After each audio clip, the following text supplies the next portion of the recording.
Welcome to the Church Resource, where we talk about the best resources for pastors, leaders, and lay people. I'm your host, Jeff Oliver, looking today at a resource very specifically for preachers. It is called Biblical Preaching. It's by Haddon Robinson. Robinson was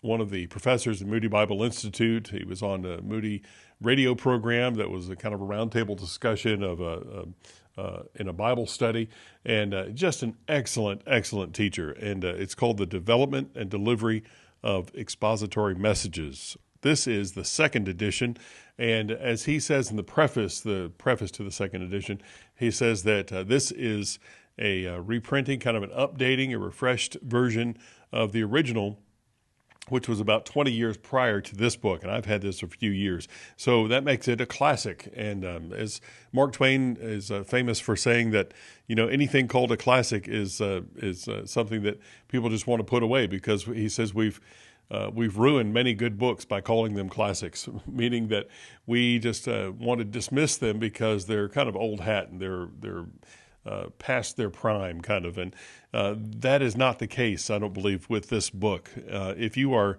preaching, I would say, even if you're teaching in maybe a more formal setting, if you're teaching and don't expect a kind of give and take interaction with your class, I would say this is even for you. Or you may just want to brush up in case you're, pastor calls you one morning and you're an able teacher and he says, "Hey, I need you to preach." So he calls you on a Sunday morning and asks you to do that. But you would need some time to prep, and Haddon Robinson provides excellent opportunity and guidance for you to do that. So I want to just tell you some about the table of contents. He talks about the case for expository preaching. That's what he's going to focus on in this book. So we start with what's the big idea. He gets to the tools of the trade. These are your references, your resources, things you're going to pull from, and the ways that you research a topic or a verse or a word, and all of those resources that you need to be able to do that. Also, the arrow and the target. He says, well, you have to know where you're aiming to be able to hit it. And hit the target well, and to be able to teach toward that all the time using illustrations. And the illustrations, in fact, are another key in this recipe, that you're going to want to make sure that you have good, clear, effective illustrations. He says now notice, if you're watching this podcast, notice how far back in the book I'm past halfway. He's got this laid out in step 1, step 2, step 3. These are what you do in this order. And way back towards the second half of the book, in chapter 8, we're in phase 10 of the sermon preparation. He says he gives a chapter on how to write the intro and the conclusion. You might think that would happen in the beginning of the book, at least the intro. But, he's saying, okay, you've got the meat of the sermon now, and now way down to step 10, we're going to talk about preparing the introduction and the conclusion of this sermon. So making sure that at the intro, it grabs somebody's attention.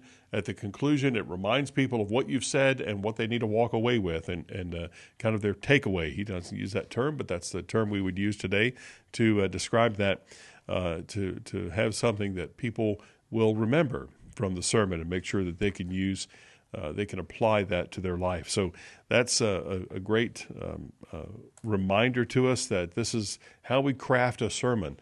And this is, of course, it doesn't have to happen exactly that way, points 1 through 10 every single time, but this is a great skeleton, a great example and outline of how you do this. If you'd like to be a more effective preacher, this is the way to do it. I want to let you know that I'd like to point out the special features of any book, and at the end of each chapter, there are sections here called New Concepts, and he gives the major new words that are introduced there to remind you of what they meant, what they mean, and then some definitions that, in this case, this particular passage, this chapter on the intro and conclusion, he talks about what a conclusion is, gives the definition, what an introduction is, what the major characteristics of an effective introduction, points 1, 2, and 3 of that. So just to let you know that there are some helpful kind of teaching tools that he has at the end. You get to the end of that chapter and you think, all right, what was I supposed to learn from that? Well, here you go. Haddon Robinson has provided it for you. I like that this next chapter I'm going to mention, this is chapter 10. I like that it is mentioned here because he talks about, all right, now that we've talked about how to write this sermon, you've started from the germ of an idea, the passage that you're using, the audience that you're speaking to, and how to write that sermon well, points 1 through 10. Well, how do we deliver it? And that has everything to do with your tone and your rate of speech. Has everything to do with your mannerisms.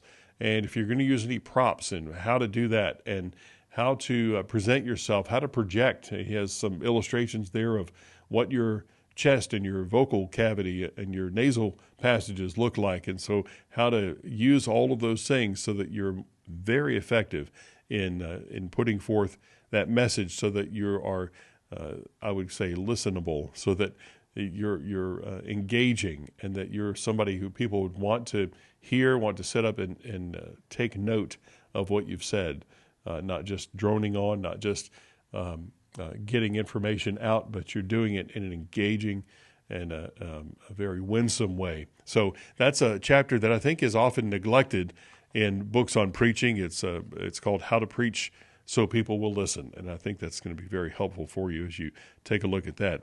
In the back of the book, we have answers to the exercises. There are exercises throughout the book as well. As I mentioned, the main terms and definitions. He also has some exercises for you. The answers are here. The cheat sheets are in the back of the book to how to answer those questions that he's given as well. And now I think this is, to me, maybe the whole price of the book right here. But once you've gone through all of those steps, you understand how to do this, and even starting from why it's so important to preach in a particular way, the expository preaching, we get in Appendix 2 a sample sermon and an evaluation of that. So here's the sermon, and he gives you that whole sermon written out, and then some questions that you could ask at the end about what was the purpose of that sermon? Why are we giving that? Who is the audience? What are some of the exegetical ideas? What's the homiletical idea of this sermon? And questions that you should ask yourself as you think that you've finished a sermon, you wrapped it up, you're ready to preach that, and even maybe have practiced it a couple of times. Then you should ask these questions of yourself.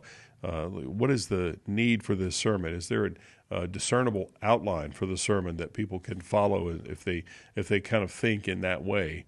So I think that is a great way to do that. And again, Haddon Robinson and Biblical Preaching, the development and delivery of expository messages. Highly recommend this too. As I looked over it here in the last week to be able to present it to you, I'm thinking I need to dive into this book again and read it for myself, because there's always a chance that you could brush up. I'd say, and in fact, I received this as a young pastor, as a young, maybe aspiring pastor before I was actually a pastor. But if you would put this in the hands of somebody who is brand new, who is wanting to preach, and they need some help, some direction in how to do that, that's something that you can do to maybe gift this book to them. If you're a pastor, a preacher who's been at it for decades, I think it's still helpful for you to take a look at this and brush up on some of those things that would just help you to refine your craft, that God has put you in charge of a certain group of people, and this task, this weighty, vital task of preaching God's Word. So that's one of my books from my shelf that's been helpful to me over the years. Again, Biblical Preaching by Haddon Robinson. And I hope it gives you some direction as you prayerfully consider which resources will best help you and the people you minister to. Well, thanks for listening to the Church Resource, and please make sure you give us a review. And if you have any suggestions of resources you would like us to look at, email us at thechurchresource@gmail.com. That's thechurchresource@gmail.com.